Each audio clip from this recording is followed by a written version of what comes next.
Baik, kembali dalam buletin awal ni. Produktiviti Malaysia merekodkan penurunan paling rendah dalam tempoh sedekat pada 2020 iaitu berada pada negatif 5.5% susulan pandemik COVID-19. Namun tanpa COVID-19 juga, trend penurunan sudah kita saksikan sejak 2016 apabila kita melihat kepada prestasi produktiviti tahunan itu direkodkan pada 3.7% dan turun kepada 2.2% pada 2019.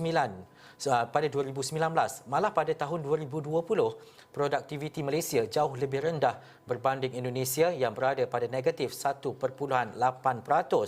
Justru bagaimanakah rancangan Malaysia ke-12 ini mampu mengubah kedudukan produktiviti kita? Apa yang perlu dilakukan segera untuk pastikan angka ini tidak terus menjunam? Jadi untuk mengulas lanjut, kita terus saja bersama dengan pakar ekonomi Profesor Emeritus Datuk Dr. Zakaria Abdul Rashid melalui Skype ketika ini. Assalamualaikum Datuk. Waalaikumsalam warahmatullahi wabarakatuh, Ihsan. Datuk, melihat kepada situasi terutamanya berkaitan dengan COVID-19, ini menjadi reality check buat kita. Realitinya adalah modal insan kita perlu lebih berdaya tahan dan ini memerlukan pengisian semula dan juga peningkatan kemahiran serta reskilling dan juga upskilling, dan juga negara-negara maju telah melaksanakannya yang dipacu oleh pasaran ataupun market driven. Di Malaysia, industri kita masih menggaji pekerja separa mahir dan juga buruh asing. Dalam konteks ini, bagaimana cara terbaik untuk kita laksanakan reskilling dan juga upskilling ini, Datuk?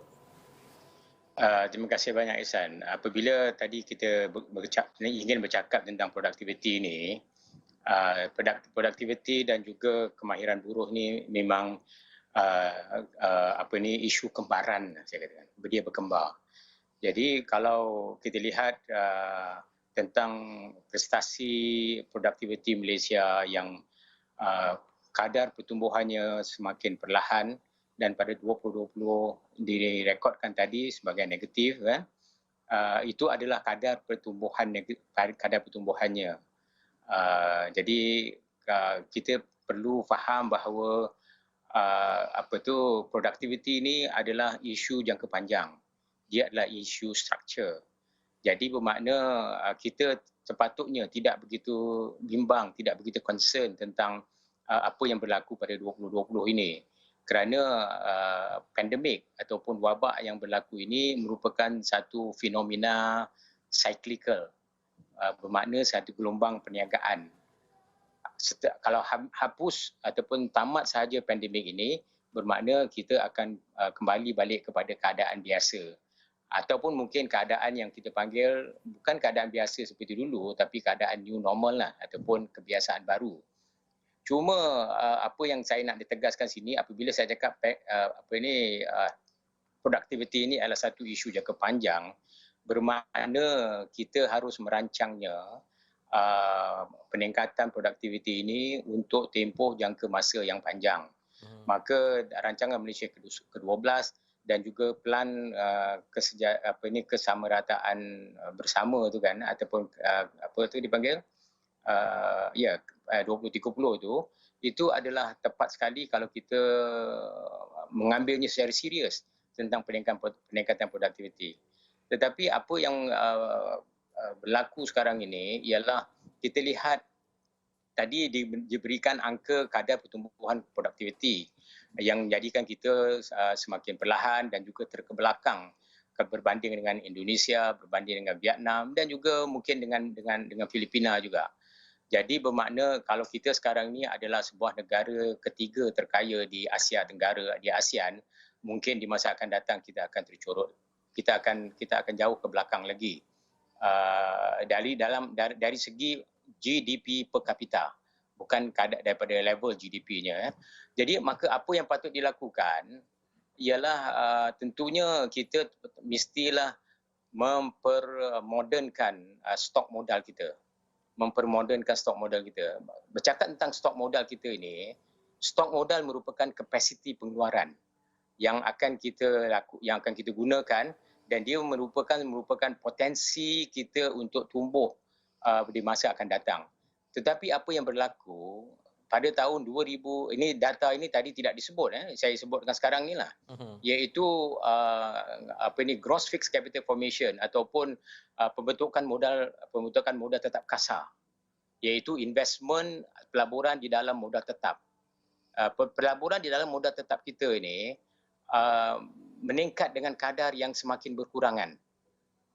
Dan juga pada tahun 2019 dan 2020, pelaburannya semakin berkurangan secara mutlak.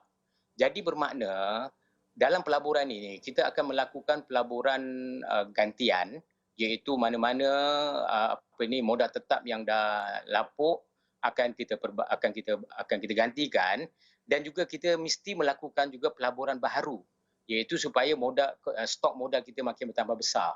Dan ini maknanya potensi kita makin bertambah besar. Tetapi apa yang berlaku sekarang ini ialah saya tekan tadi, pelaburan ke atas modal tetap kita semakin berkurangan sekarang ni. Bukannya meningkat dengan kadar yang berkurangan, tidak, tetapi semakin berkurangan secara mutlak. Jadi bermakna stok modal kita menjadi semakin mengecut. Kalau begitu, bagaimana kita dapat meningkatkan produktiviti? Sebab produktiviti ini adalah, saya katakan tadi, produktiviti ini ialah dia berkembar sama dengan penggunaan modal tetap. Dan penggunaan modal tetap sini ialah, saya maksudkan ialah penggunaan mesin dan juga peralatan. Dan kalau kita tengok stok modal kita pula, hanya 22% saja yang merupakan peralatan dan peralatan dan mesin pengeluaran. Yang lebih kurang dekat-dekat 50% itu ialah yang dikatakan structure. Yang structure ini ialah bangunan, jalan, raya dan sebagainya. Jadi bila kita katakan kita nak menuju kepada digital economy, kita nak menunjukkan Internet of Things, IR 4.0, ini semua, kita mestilah memberi tumpuan kepada pelaburan modal tetap di dalam peralatan dan mesin. Tetapi nampaknya di kebelakangan ini kita tidak memberikan perhatian pada itu. Jadi sebab itu modal tetap kita jadi berkurangan, merosot begitu sekali. Bagaimana cara nak dan juga tadi Ehsan katakan tentang guna tenaga kita.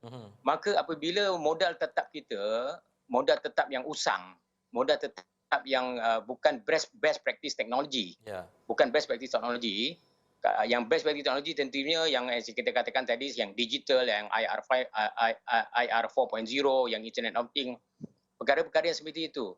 Tetapi nampaknya adaptasi kita kepada modal seperti itu di dalam mesin dan juga peralatan nampaknya kurang memberangsangkan. Jadi dalam rancangan Malaysia ke-12 dan juga dalam rancangan 2030 ni, kita mesti secara serius buat begitu. Dan saya rasa dalam rancangan Malaysia ke-12 ni, dan dia mestilah dapat membuktikan bahawa kegagalan yang kita telah terima kerana tidak dapat mencapai negara pendapatan tinggi, tidak dapat mencapai wawasan 2020, tidak dapat mencapai new economic model pada 2020 ini, itu harus ditebus. Kalau tidak, saya rasa cakapan kita ataupun rancangan Malaysia ke-12 dan juga rancangan 2020, 2030 akan menjadi satu macam lelucon, macam jadi bahan gelak ketawa orang saja. Jadi saya rasa ini perlu diambil secara serius kerana kita telah miss the boat untuk mencapai negara maju. Dan sekarang ni negara-negara keliling, yang saya katakan tadi, Indonesia, Vietnam, Filipina, negara keliling dan juga negara-negara maju, sekarang ni mereka menjadi lebih pandai. Mereka ni menjadi lebih bersedia lagi. Tapi kalau kita tidak berbuat sesuatu, bermakna saya rasa rancangan Malaysia ke-12 kita daripada 2025 kata salah, kita tidak akan dapat mencapainya. Sedangkan dulu kita kata kita dapat mencapai negara berpendapatan tinggi lebih awal daripada 2020. Saya ingat lagi, saya dalam perkiraan saya 2018, 2019 kita boleh capai. Tetapi melangkaui 2020 pun kita tak boleh capai. Dan sesuatu mesti dilakukan. Kalau tidak 2025 pun kita tak capai. Cuba bayangkan apa akan berlaku kalau kita tak capai. Ya. Ya. Saya ada beberapa soalan lagi, Datuk, tapi itu saja waktu yang kita ada dalam buletin awal Okey. ni waktu ini, sebab banyak lagi perkara bila Datuk bercakap berkaitan dengan modal tetap dan juga apa yang perlu kita lakukan dalam RMK ke-12 untuk melihat kepada perkara ini terus meningkat, dan khususnya bagaimana kesinambungan dalam digitalisasi yang mungkin kita akan boleh sentuh nanti. Baik, itu saja waktu yang kita ada. Apapun, terima kasih kepada pakar ekonomi Profesor Emeritus Datuk Dr. Zakaria Abdul Rashid.